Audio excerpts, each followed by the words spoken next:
بنجر كل شيء كيبارخ بكريستوس يسوع سم آمين. كبر نقيت يسوع يقول هراي لما أنت نريو أرستي نريو كفلي وانجيل لوكاس معرف هديو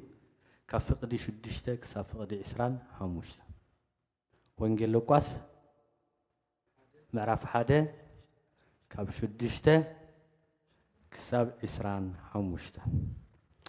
أرستنا لما أنت قا أملاخ نعخان بأخان كسرح كله زبل انتهي لكم أملاخ نعخان بأخان كسرح كله حكيده حزوة أملاخ نعخان بأخان كسرح كله. When God works in you and through you. أملاخ بأخا أملاخ نعخا. بحد سير تقرينيات فوتون ترى أخوين كوكا أملاخ كسر حلكان كله مالتي. كسر حلكان كله مالتي. أملاخ نعخان بأخان كسر كله. أملاخ نعخم كسر حكم تدليدو.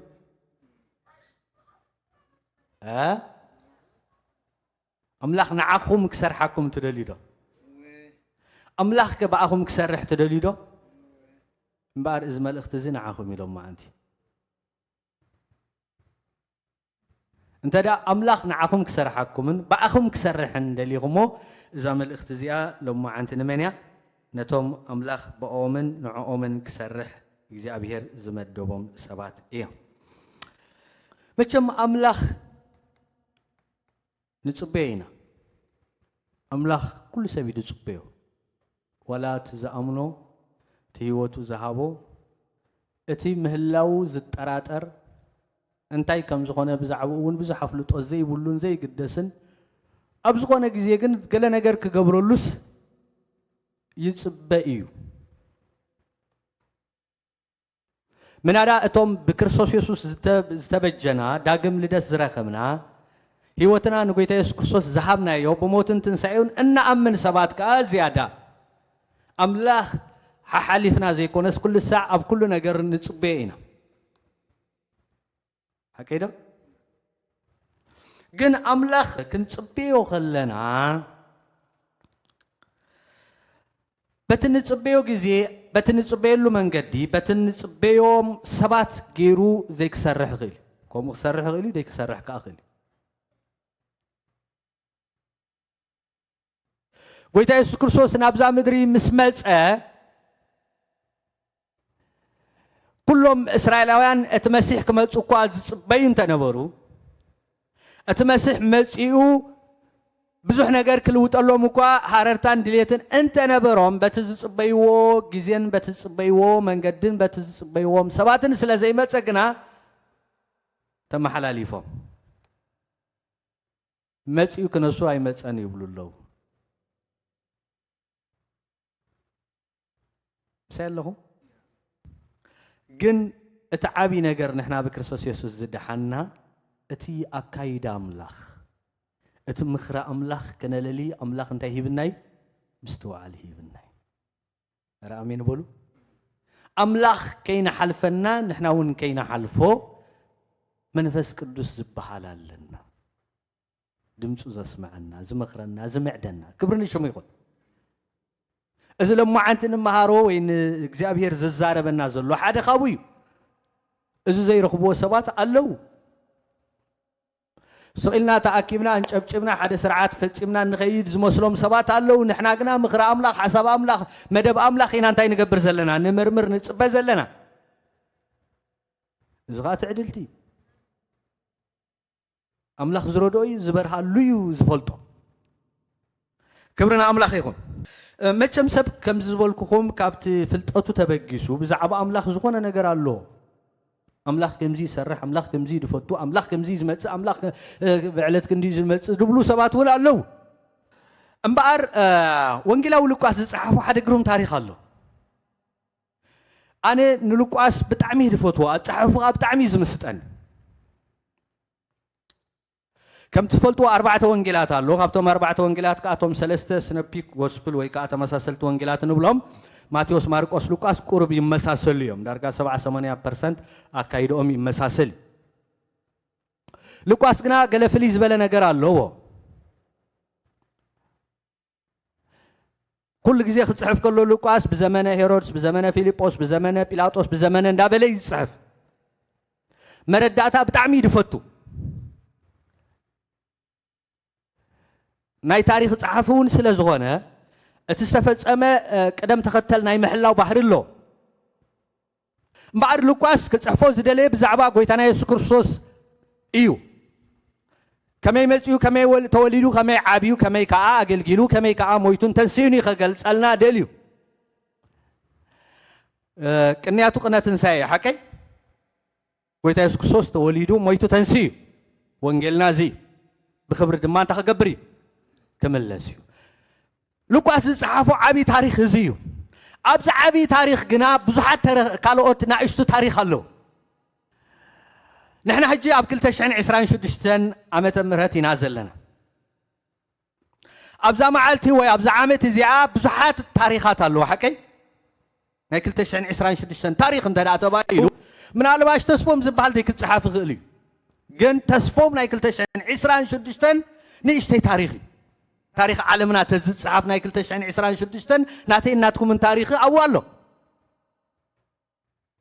اجي حدا غزي عبيتي قالنا يا املاح سبات كنرخ لنا عبيت نغرات طرح كنرخ لنا نعو طرحنا نطمت ግን ነቶም عبيت تاريخات አውሽቶም እንታይ አሎ ነቶም عبيت ዝገበሮም አውሽቶም ታሪክ አሎ حدا سب حدا انترفيو ገበር ከሎ ሰሚዕዮ መጀመርታ ድራማ ከመይ ጌርካ ጀሚርካ ኢሎ ሞፌ መሲ ተናይ መጀመርታ ድራማ ስራሕ እኮ አይዱ ማይ አምጪኻ ኣብታ ጣውላ ምግባር ጥራይ ይራይ ተረዲኹም ለለኹ ነታ ታሪኽ እዚ ናቱ ግደ እንታይ ኣኔራ ማይ አምጪኻ ኣብታ ጣውላ እንታይ ምግባር ምቕራብ እዚ በቃ ንዚኣ ብቀ ብጣዕሚ ዝዝክራይ ምክንያቱ ፓርት ኦፍ እታ ታሪኽ እያ تفلت ديكم أنا نسخهم أبت تاريخ أملاخ كم زلنا أرى أمين بقول أبت مخر أملاخ كم زلنا من الواحد صحافة ديك ذكرنا آخر اليوم أزم توستي زيك فلتنا آخر اليوم جن أبت تاريخ لنا سلزي أبت تاريخ قويتنا يسوع كرسوس أبلدت قويتنا يسوع كرسوس حد تاريخ أتيلنا بار لوكاس نايمن تاريخ ناي يوحنس مطمق تاريخ ناي بيتو تاريخ ناي هيرودس تاريخ إلو زمر مبعر بزمن هيرودس نقول سيدا بزحات هيرودس يوم زلو أب مصحف قدس زي أبي هيرودس بال كاب 37 قدمي لدة كريستوس كساب 4 ጎይታ ኢየሱስ ክርስቶስ ተወሊድ ክሳብ 4 ዓመት ዘሎ ዝጸንሐ ሄሮዶስ ድሓር ሞይቱ ተፈልጡ ይኹምሽ ጎይታ ኢየሱስ ክርስቶስ ካብ ግብጽ ዝተመለሰሉ እምበኣር ኣብዚ ዘመን እዚ ኣብዚ ሄሮዶስ ዝነበረሉ ዘመን ይብለና መጽሓፍ ቅዱስ ሓደ መን ነይሩ ዘካርያስ ዝበሃል ካብ መን ዝኾነ ካብ ኣብያ ካብቶም ጉጅለ ካህናት ሓደ ዘካርያስ ዝበሃል ነብሩ ሰበይቱ ከዓ መን ነይራ ኤልሳቤጥ ንፉዓት ኢኹም ንዓኹም ምስባኽ ጽቡቕ እዩ ተሕግዙን ኣሎ ኤልሳቤጥ ንስኻ ካብ መን እያ ካብ ዋልድ ኣሮን ካብ ኣሮን ነገድ እያ ስለዚ ክልቲኦም ካብ ናይ ካህናት እዮም ካህን ስለ ዝኾነ ካብ ካህናት ነቲ ኣገልግሎት ክትርዳእሉ ኢሉ ይኸውን ንፉዕ መራፃ እዩ ምክንያቱ ኣገልግሎት ክህንነት ብዙሕ ግዜ ዝወስድ ኣብኡ ሓደ ሓንሳ ኣዋርሕ ዝወስድ ግዜ ስለ ዝኾነ أبي تفيخ هاجل غيتو بلوت نايكن الناس زرداء ها والكهنة التمري التاريخ الجامعة مرو تبغيو جن مستمرعو كهنات يوم أقل كلتيهم باسترات يوم نبلهم بالزمن زي اسم كلت بروخا السبات تمريعهم السلية تباهيلو راح اسكما تباهيلو تقنه انت يكونن كان بوينا تخفلي كاب أولد كهورن إلسابيت بال سبيت نفرت كلتيهم أنتاس كلتي يوم بولو كلتي يوم كعب كرم أملاخ ما كم متحف قدوس تاريخ كتصبغ لا يصحف حتى أنت نيرهم كلتي يوم كفؤات نبورو لك حندا ويكون المتحف صحفتني متحف قدوس كم زلتا كلتي يوم زوج ساعات زي متى ربلوا بيجهم انتي نبورو صادقان نبورو بهولو تزازات እግዚአብሔር حقاقاتون بزي قدلت واو I don't know سبعين سويتن كوميلكا تصحفلكا ها ግን كومو يمنيروم يدبلنا زلو صحف زخدو نبرو ኤልሳቤጥ መኻን ነበረት ውሉድ ኣይነበሮምን ክልቲኦም ድማ ዕለቶም ዝሓለፈ ኣረገውቲ ነበሩ እቲ ፀገም ኣብዚ ዘሎ እዞም ሰባት እዚኣቶም ጻድቃን እዮም ብሁሉ ትእዛዛት እግዚአብሔር እንታይ ዝገብሩ ዝኸዱ እዮም ብዘይጉድለት ከዓ ዝነብሩ እዮም ሕጂ እግዚአብሔር ሲ ፍትሓዊ ኣምላኽ ዶ ኢልኩም ተኣምኑ ጻድቃን ትእዛዛቱ ብዘይ ጉድለት ዝፍጽሙ እንታ ዘይነበሮም ሰባት እዚ እንታይ ኮይኑ ውላድ ዘይነበሩ ያ ኣረስትና እንታይ ኣምላኽ ንዓኻን በኣኻን ክሰርሕ ከሎ ሓደ ነገር ነገረኩም እንተዳ ኣምላኽ ንዓኻን በኣኻን ክሰርሕ ደልዩ ነገር ኩሉ ተራ ነገር ኣይኮነን ናትካ ነገር ሓደ ግዜ እቲ ብተራ ዝርከብ ነገሩን ብተራ ዘይክትረኽቦ ትኽእል ኢኻ ናትካ ነገር ኣብ ኢድ ኣምላኽ እንተዳ ኣትዩ ኣምላኽ ክሰርሓልካ እንተዳ ደልዩ ኣምላኽ በኣኻ ክሰርሕ እንተዳ ደልዩ ኣምላኽ ኣባኻ ክሰርሕ እንተዳ ደልዩ ንኹሉ ሰብ ተፈቒዱሉ ሳባኻ ምስ በፅሐ ክስእኖ ትኽእል ኢኻ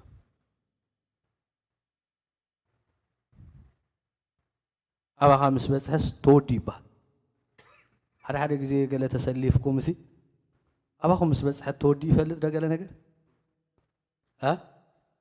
በቃ ተራይ ቀሪበ ሕጂስ እንዳበልኩም እሲ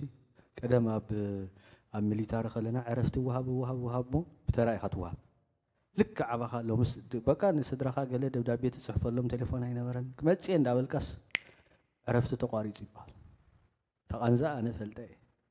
ኣባኻ ምስ በፅሐስ ቀደሙ ልኻ ሰባት ሽዑ እዮም ደውፅልካ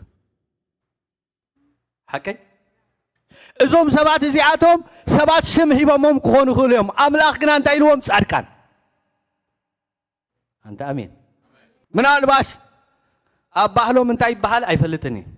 እዚኦም ኣገልገልቲ ተባሂሎም ከዓ ክብልዎም ይኽእሉ እዮም እቲ ተራ ነገር እቲ ኩሉ ሰብ እቲ ስርዓት እቲ ተፈጥራዊ ነገር ኣብኦም ምስ በፅሐ ኣይሰራን ሰባት ብቐሊሉ ዝረኽብዎ ንስኻትኩም ሓደ ግዜ ብቐሊሉ ደይክትረኽብዎ ትኽእሉ ኢኹም ደይክትረኽብዎ እውን ትኽእሉ ኢኹም ሰባት ብቐሊሉ ዘከናውንዎ ዝኾነሎም ዝሰልጦም ንዓኻ ይሰልጠካን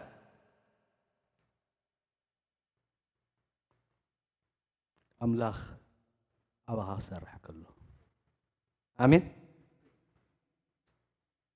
ኣምላኽ ኣብ ሂወትካ ንዓኻ ንዕላማኡ ንምኽሩ ንሓሳቡ ንዘላለማዊ ኣጀንዳኡ ክጥቀመልካ ከሎ ነገርካ ፍሉይ ይገብሮ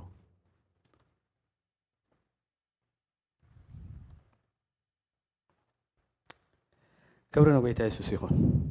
እዞም ሰባት እዚኣቶም ይጽልዩ ነይሮም እዮም ፍሉጥ እዮም ይጾሙ ነይሮም እዮም ፍሉጥ እዩ ንኣምላኽ ከይብድሉ ብጣዕሚ እዮም ደፈሩ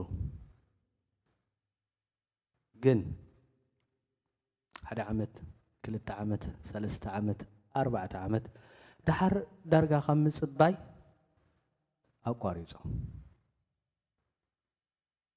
ንምንታይ ካብ ምጽባይ ከም ዘቋርፁ እቲ ክፍሊ ትሕት ኢሉ ይነግረና ተጸቢዮም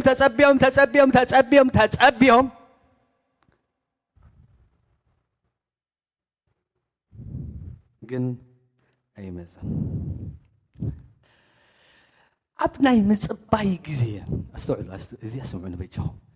ክንጽብእ ከለና እንገብሮ ነገር ብጣዕሚ ኣገዳሲ ኣነ ዝሓለፈ ግዜ ጽበ ነይረ ኣውቶቡስ ጽበ ነይረሲ እቲ ጽበ ከለኻ ትገብሮ ነገር ብጣዕሚ ኢምፖርታንት ሓቂ እንዳተጸበኹ ዝኾነ ቪድዮ ርኢ ነይረስ ብጣዕሚ ተመሲጠሲ እቲ ኣውቶቡስ ክታይ ጌራትኒ ግዲፋትን ንኽእል ክትጽበ ከለኻ ትገብሮ ነገር ብጣዕሚ ወሳኒ ዘካርያስ ዝበሃል ሰብሲ ንበል ደሓን 30 ዓመት ተጸቢ ወይ 40 50 ንበሎ እሞ ኣሪጉ ስለ ዝኾነ ንኣምላኽ በቲ ፍልጠቶምን በቲ ምርምሮምን በቲ ንሳቶም ዝተረድእዎን ጥራሕ ዝሰርሕ ገይሮም ዝርድእዎ ብዙሓት እዮም ኣምላኽ ግና ልዑል እዩ ኣሜን ስለዚ ደቂ 30 ወይ ደቂ 20 ተተመርዕዮም ክንደይ ዓመት ተጸቢ እቲ ዝገረመኒ ግን እንዳተጸበየስ ትጽቢቱ ኸይቱ ኮይኑስ ከሎስ ምግልጋል ግን ኣይገደፎን ኧረ ኣሜን በሉ እቲ ቁም ነገሩ ኣብዩ ደሎ እንታይ ኣይገደፎን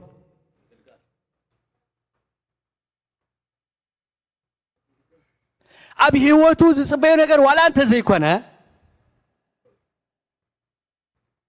ነቲ ኩሉ ዝኽእል ኣምላኽ እንዳምለኸ ኩሉ ተዘይኮነሉ ግን ኤልሻዳይ ካብ ምባል ኣይቋረፅን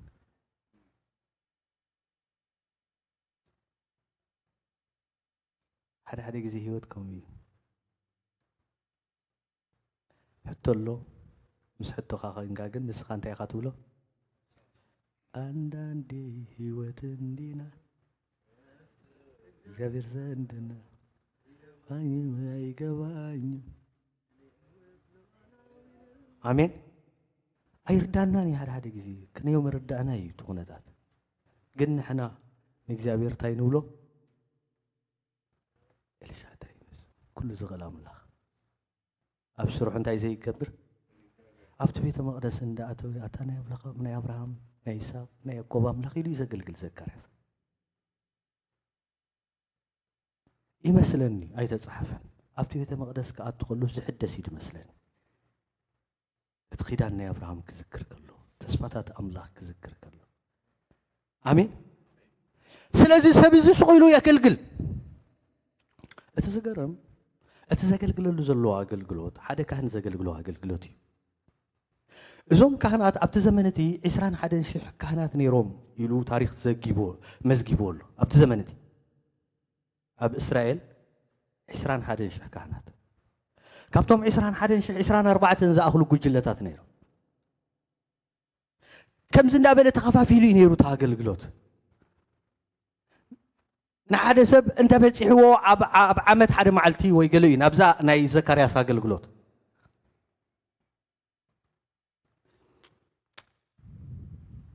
ኣትዩ የገልግል ብትዕግስት የገልግል በእምነት የገልግል ካብ ኣገልግሎቱ ኸ እንታይ የገበረን ኣይቋረፅን ንሕና ንኣምላኽ ክበና ክሉ ጥራሕ ኣይኮንናን ሳትስፋይ ንኸውን ምስኡ ብምዃን ጥራሕ ኣሜን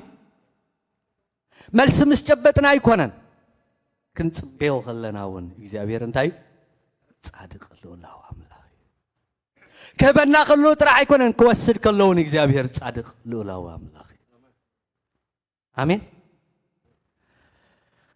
ዘካርያስ ኣብ ቤተ መቕደስ እንታይ ይገብር ነበረ እዩ ትብለና የገልግል ነበረ ኮነ ድማ ብተራ ወገኑ ኣብ ቅድሚ ኣምላኽ ግብረ ክህነት ክገብር ከሎ ይብል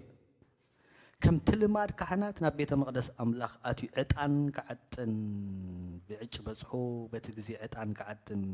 ኩሉ እቲ ብዙሕ ህዝቢ ብወፃኢ ኮይኑ ይጽሊ ነበረ በቲ ወገን የማን መሰዊዕ ዕጣን ድማ መልኣኽ እግዚኣብሔር ደው ኢሉ ተራእዮ ዘካርያስ ከዓ ርእይዎ ሰንበደ ፍርሃቱን ወደቆ እቲ መልኣኽ ድማ በሎ ዘካርያስ ጸሎትካ ተሰሚዕልካ እሞ ኣይተፍራ ሰበይትካ ኤልሳቤጥ ወድኽ ትወልደልካ ስሙን ዮሃንስ ክሰምዕ ኢኻ ኢሉ ኣሜን እዚ መልኣኽ መፂኡ እንታይ ኢልዎ ዘካርያስ ጸሎትካ እንታይ ተገይሩ ተሰሚዑ ኦኬ ሓደ ሕቶካ ሕቶኩም መዓዝ ዝጸልዮ ጸሎት ኸውን እዚ ምናልባሽ ቅድሚ 30 ዓመት ቅድሚ 20 ዓመት እስኪ ክሓተኩም እስኪ ሓደ ነገር ብሓቂ ምናልባሽ ቅድሚ 20 ዓመት ጎይታ ተቐበልኩም ከም በዓል ኣፊኻ ቅድሚ 34 ዓመት ጎይታ ሽዑ ጸለኹም ጸሎት ትዝክሮ قل جن أملاخ كل سميعي وين قال لي هجي زملسو أملاخ نسألتنا أنت يزقوا بر أملاخي سمعي ما عسي سميعي نحن نرسع كنا أنا تصلت كلام يمزق نيرين دي جن كله كم تتوفل توتقناتات تمزقبوني إلا يكون أنت تصلت سي تصلت مزقبوا لزنا بوركم مزقبون يلا أبكر ما أملاخ كنا له نه أملاخ ميموري ديليت يبلا تفلت يا خمش ديليت دبحال يبلا فول كأي تبلينا كم زي قال يجيبي كنت آمين أملاخ صلوات كاتو سمي له كبرنا أملاخ يخون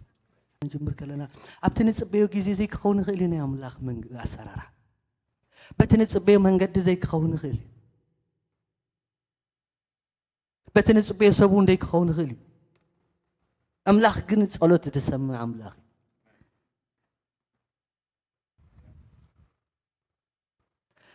أملاخ بناتو جيزي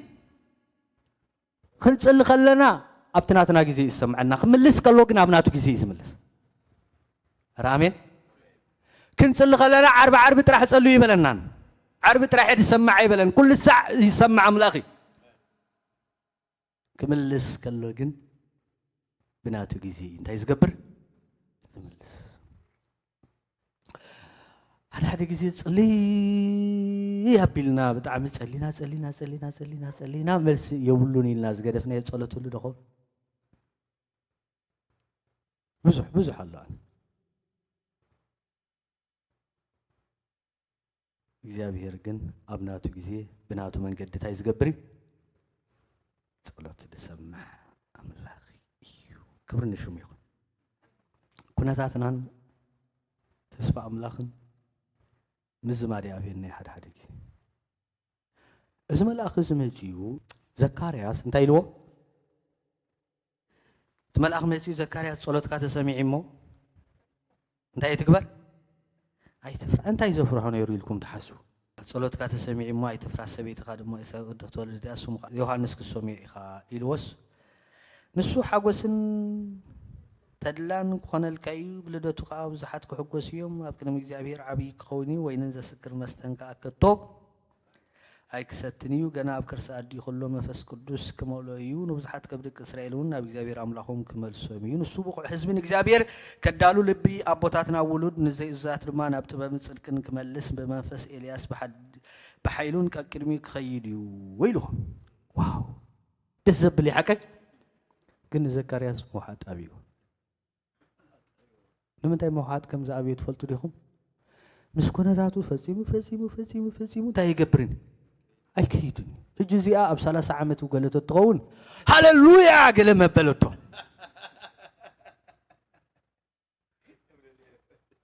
ሕጂ ግና ምስቲ ኩነታቱ እንተረኣዮሲ እሱ ማለት ሲ ታን እንደግደፉ ኣይከይድን እዩ